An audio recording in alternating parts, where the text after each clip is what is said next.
அது பாயிண்ட் கொண்டு வர்றாங்க. இறை தூதர் அவர்கள் எதை துவா என்று குறிப்பிட்டார்களோ அதன் தொடக்கம் லா இலாஹ இல்லல்லாஹ் என்று இருப்பதால், துவான்னு குறிப்பிடவே இல்லை சொல்றாங்க. அப்படி இறை தூதர் அவர்கள் எதை துவா என்று குறிப்பிட்டார்களோ அதன் தொடக்கம் லா இலாஹ இல்லல்லாஹ் என்று இருப்பதால் துவா ஓதும் போது சமிக்கை செய்தார்கள் என்பதன் பொருள் லா இலாஹ இல்லல்லாஹ் என்று சொல்லும் போதுதான் விரலை நீட்டியுள்ளார்கள் என்று விளங்க முடிகிறது. ஒரு அற்புதம் ஆதாரம் கேட்டிருக்காங்க. ஹதீஸ்ல ஆதாரம். நம்ம விரல அசைக்கிறதுக்கு எப்படி நச்சிருந்தூக்கி போடுறோம், வலது உடையில் வைப்பார்கள். தொழுகையில நான் தொழுகையில கவனித்தேன், தக்பீர் கட்டினார்கள், எல்லாம் தொழுகையை பற்றி பேசுது. வளர்த்தார்கள், எந்த கை வைத்தார்கள், இப்படி போட்டார்கள், சேர்த்தார்கள், விரல இப்படியெல்லாம் தெளிவா இருக்கிறது. அப்படி காட்டுவீங்களா ஆதாரம்? இது என்னமோ சம்பந்தம் இல்லாத கொண்டாந்து போட்டு நீங்களா சொன்ன வார்த்தையும் போட்டாலும் பொருந்த மாட்டேங்குது. என்னென்னத்தையோ போட்டு ஃபிட்டி எக்ஸ்ட்ரா ஃபிட்டிங் எல்லாம் பண்ணினா கூட அது என்ன வர மாட்டேங்குது, இவங்களுடைய வாதத்துக்கு உரிய விஷயம் வரவே மாட்டேங்குது. இது முடிஞ்சிருச்சா? அடுத்து பாருங்க கூட்டு துவா ஆதாரம். இது முக்கியமானது. இதுக்கு நம்ம நீங்களே பதில் சொல்லிட்டு போயிடலாம். கூட்டு துவா 4ஆம் நம்பர் அடுத்த பக்கம் 2ஆம் பக்கத்துக்கு போயாச்சு, ஒரு பக்கம் முடிஞ்சு போச்சு. கூட்டு துவாவில் என்ன போடுறாங்கன்னா, இறை தூதர் அவர்கள் கூறினார்கள், இமாம் வலல்லாலின் என்று ஓதி முடித்து ஆமீன் கூறும் பொழுது நீங்களும் ஆமீன் கூறுங்கள். யாருடைய சொல் மலக்குகளின் கூட்டுக்கு ஒன்றுபட்டு விடுகிறதோ அவருடைய முன்பாவங்கள் அனைத்தும் மன்னிக்கப்பட்டு விடுகின்றன. இது ஹதீஸ்ல இருக்குது. அறிவிப்பு அபூ ஹுரைரா, புகாரி, நசைன்னு போட்டிருக்காங்க. நிறைய எல்லா நூலும் இருக்கு. புகாரி, நசை, முஸ்லீம், அபூ தாவூத், மாஜா ஒரு நூல் விடாம பாக்கி அவ்வளவு இருக்கு. அவர் 2 போட்டிருக்காங்க. இது ஒரு கூட்டுதுவாக்கு ஆதாரமா. இதுல என்ன ஆதாரம்? வலல்லாலின்னு சொன்னா ஆமீன் சொல்லணும், அவ்வளவுதான். அது நாங்க செஞ்சிட்டு இருக்கிறோமே. இப்ப நம்ம வலல்லாலின்னு சொன்னா ஆமீன் சொல்லக்கூடாதுங்கிறோமா? சத்தமா சொல்றோம். நீ சத்தம் போட்டு தடுக்கிறீங்க, நாங்க என்ன செய்யறோம்? வலல்லாலின்னு சொன்னால் ஆமீன் சொல்லுங்கள் இருக்கா? அது மாதிரி நீ காட்டு. அத்தை சலாம் கொடுத்தார்கள், சலாம் கொடுத்து துவா செய்தார்கள், நாங்க எல்லாம் ஆமீன் சொல்லணும் காட்டி கொடுப்பா, அதையும் செஞ்சுட்டு போறோம். இதுக்கு காட்டின மாதிரி அதுக்கும் காட்டினா செஞ்சுட்டு போறோம்.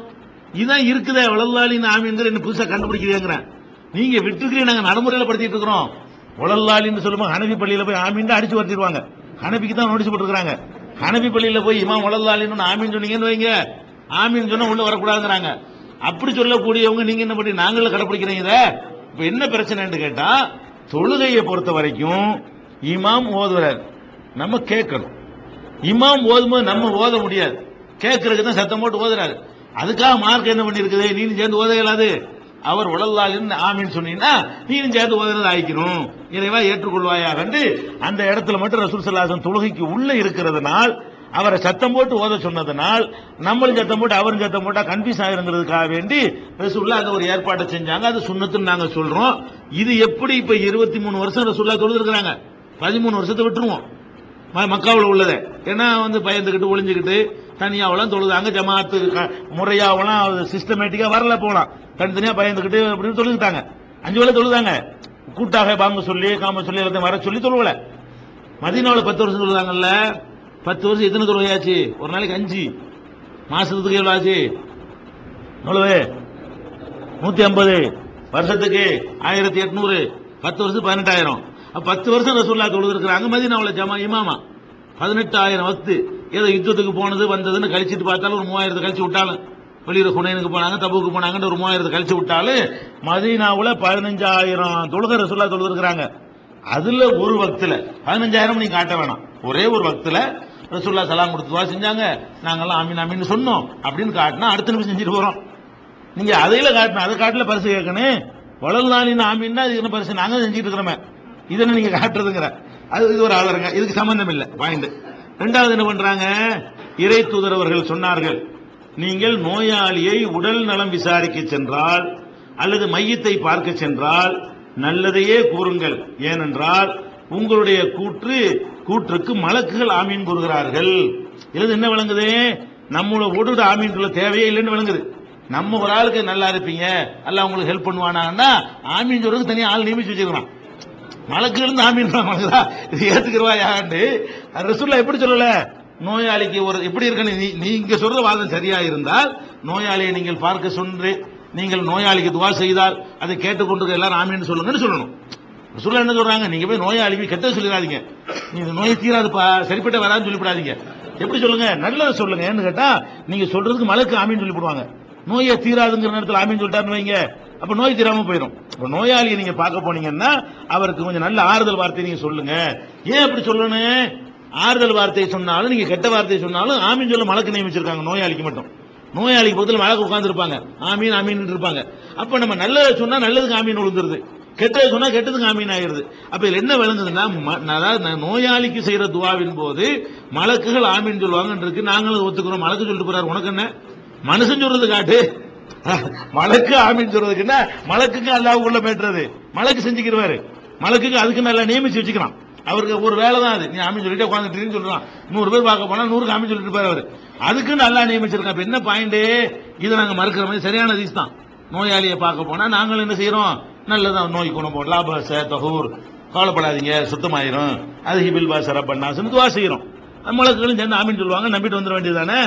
இதுல என்ன பாயிண்ட் நீங்க காட்டணும், நோயாளிக்கு துவா செய்தால் ஒருத்தர் செஞ்சா மத்தவங்க சேர்ந்து ஆமீன் சொல்லி போடுங்க அப்படின்னு நீங்க சொல்லப்படி இருக்கணும். அப்படி சொல்லல சொல்ல அதுக்கு மாத்தமா தான் வருது. இல்ல என்ன வருது, ஆமீன் சொல்லி தெரியாது. இப்ப துவாவை செய்யுங்க, நீங்க வாட்டு போய் ஆமீன் சொல்ல தனியா ஆள் இருக்குது, நீங்க போய் ஒருத்தர் என்ன செய்யுங்க, அவருக்கு துவா செஞ்சுட்டு போங்கன்னு தானே இருக்குது.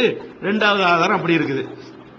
மூணாவது ஆதாரம் என்ன, ஒரு முஸ்லிம் மறைவாக உள்ள தனது சகோதரருக்கு துவா செய்தால், மறைவா மூஞ்சிக்கு நேரம் இல்லாம அவர் எங்க இருக்கார், நீங்க எங்க இருக்கிறீங்க, அவருக்கு துவா செய்தால் அது இறைவனிடம் ஒப்புக்கொள்ளப்படுகிறது. ஓகே, ஒரு மலக்கு சாட்டப்படுகிறார். அந்த மலக்கு அவருக்கு பக்கத்தில் அமர்ந்து கொண்டு ஆமீன் என்று கூறி அதுபோல் உனக்கும் கிடைக்கட்டும் என்கிறார் என்று ஹதீஸ் இருக்கு. அதாவது நம்ம என்ன செய்யறோம், தூரத்தில் ஒரு சகோதரன் இருக்கிறான், அவனுக்கா யா அல்லாஹ் அவன் வயிற்று வலியை போக்கிரு, அவனுக்கு கஷ்டத்தை நீக்கிரு, அவனுக்கு பணத்தை கொடுங்குறோம். மலக்கு எல்லாம் நியமிச்சிருக்கான், பாடுற தனக்கு கேட்காம இன்னொருத்தர் உட்காந்து கேட்டுட்டு இருக்கிறான்னு சொல்லிட்டு மலக்கெல்லாம் என்ன செய்யறான், அடே உனக்கு அது மாதிரி கிடைக்க முடியாதுன்னு சொல்ல வைக்கிறான்ல. நம்ம வேற ஆளு கேட்டோம்னா நமக்கா என்ன செய்யறாரு, ஆமீன்னு சொல்லிவிட்டு உனக்கு அது மாதிரி தருவானாகன்னு சொல்லி அவர் உனக்கு துவா செய்யறாரு. அதனால நீ ஒருத்தன் மறைவான சகோதரனுக்கு துவா செய்யுங்கிறாங்க. இதுல என்ன வழங்குது, இதுலயும் ஆமீன் சொல்ல ஆள் நியமிச்சாச்சு, நமக்கு வேலை இல்லது. தொழுகையில வளர்லாளிங்கும் போது ஆமீன் சொல்றது நம்ம வேலையை தவிர அதுல நம்ம ஓதக்கூடாதுன்னு தடை செய்யப்பட்டதுனால, அதனால ஏன் நம்ம ஆமீன் சொல்றோம்னு கேட்டா, இதா இதா இன்னமா ஜுஇலல் இமாமுல் யூத்தம பிஹி, இமாம் ஏற்படுத்தப்பட்டது பின்பற்றுவதற்கு தான். இதா கப்பரவ கப்பீரு, அவர் தக்பீர் சொன்னா நீங்கள் தக்பீர் சொல்லுங்க. இதா கராபான் சித்து ஓதுனா வாய முடிக்கிறங்க, அவர் ஓதுனா நம்ம வாய மூடணும். வாய மூடுறதுனால நம்ம என்ன பண்றோம், ஆமீன் சொல்லிக்கிறோம். அது ஒண்ணுதான் நமக்கு ஆர்டர் இருக்கே தவிர மற்றபடி எல்லாம் இவங்க என்ன செய்யறாங்கன்னு கேட்டா, மலக்குகள் என்ன செய்யறாங்க, நமக்காக துவா செய்யறாங்க அப்படிங்கிற மாதிரி சொல்றாங்க.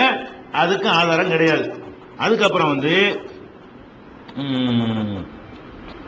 இதுல அடுத்து என்ன வருதுன்னு கேட்டா, இது எதுவுமே ஆதாரம் இல்லை. வழங்குதா இல்ல, ஆதாரம் இருக்கா? ஒருத்தர் துவா ஓத மக்கள் ஆமீன் சொல்வதற்கு, அல்ல ஒவ்வொரு தொழுகைக்கு பிறகு சலாம் கொடுத்த பிறகு அஜர்த்துமார்கள் துவா ஓதி பின்னாடி இருக்கிற மக்கள் ஆமீன் சொல்றதுக்கு ஆதாரம் காட்டுங்க நம்ம கேட்கிறோம். நம்ம கேட்டது என்னது, நீங்க தொழுது முடிச்சுட்டு ஒரு நடைமுறையை செய்கிறீர்கள். இது ரசூல் ஸல்லல்லாஹு அலைஹி வஸல்லம் காலத்தில் அரிதான விஷயம் கிடையாது. தொழுகை என்பது தினசரி 5 வேளை நடந்த ஒரு காரியம். அதில் நீங்கள் சொன்ன மாதிரி இருந்தால் அறிவிக்கப்பட்டிருக்கும்.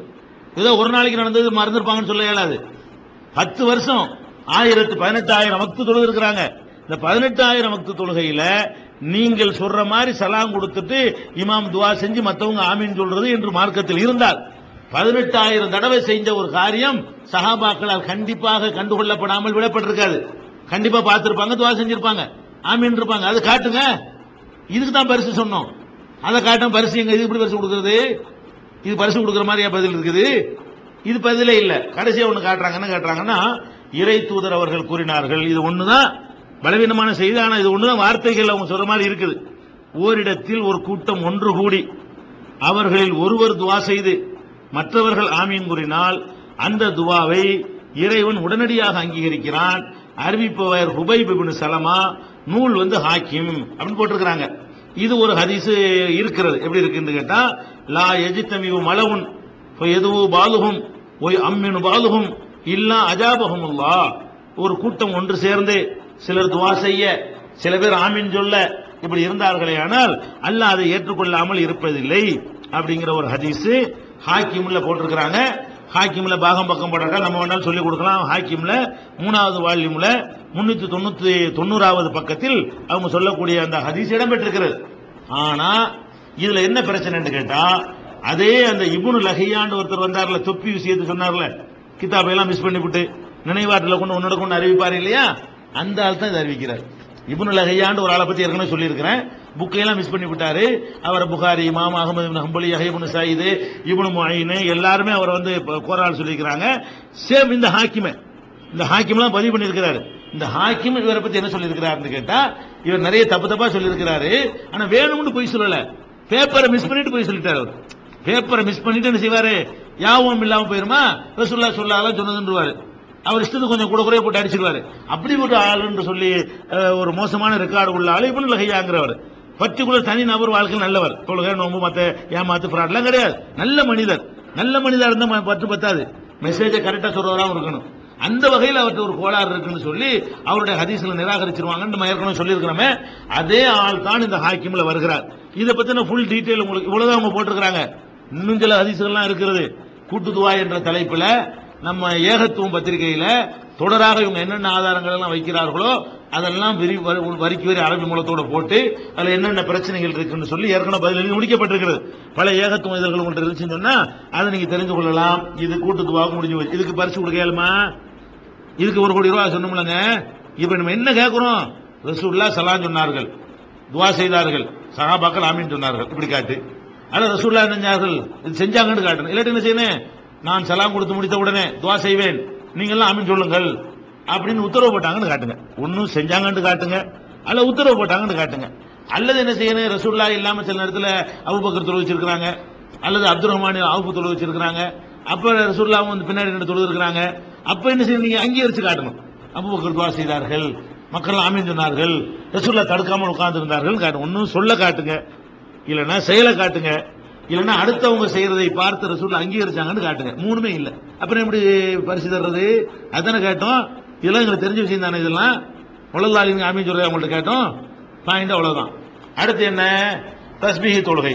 அடுத்து என்ன பண்ணிருக்கிறாங்க, 5வது பாயிண்ட் தஸ்பீஹ் தொழுகை. இறை தூதர் அவர்கள் அப்பாஸ் அவர்களுக்கு கூறினார்கள், என் சிறிய தந்தையார் அவர்களே, 10 வகை பாவங்களுக்கு பரிகாரமாக அமைகின்ற ஒரு நற்செயலை உங்களுக்கு அறிவிக்கிறேன்.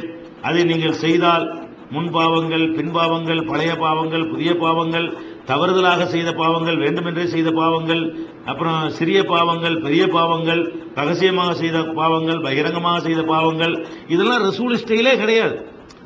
இதெல்லாம் வந்து பார்த்தால் ரசூலுல்லாஹ் அனைத்து பாவங்கள் போயிருவாங்க. இதுல வந்துட்டு எப்படி வருது, முன்பாவங்கள், பின்பாவங்கள், பழைய பாவங்கள், புதிய முன்னு பின்ன எல்லாம் ஒண்ணுதானே. பழைய பாவங்கள், புதிய பாவங்கள், தவறுதலாக செய்த பாவங்கள், வேண்டுமென்றே செய்த பாவங்கள். தவறுதலா செஞ்சா குற்றமே இல்லைன்னு வருது.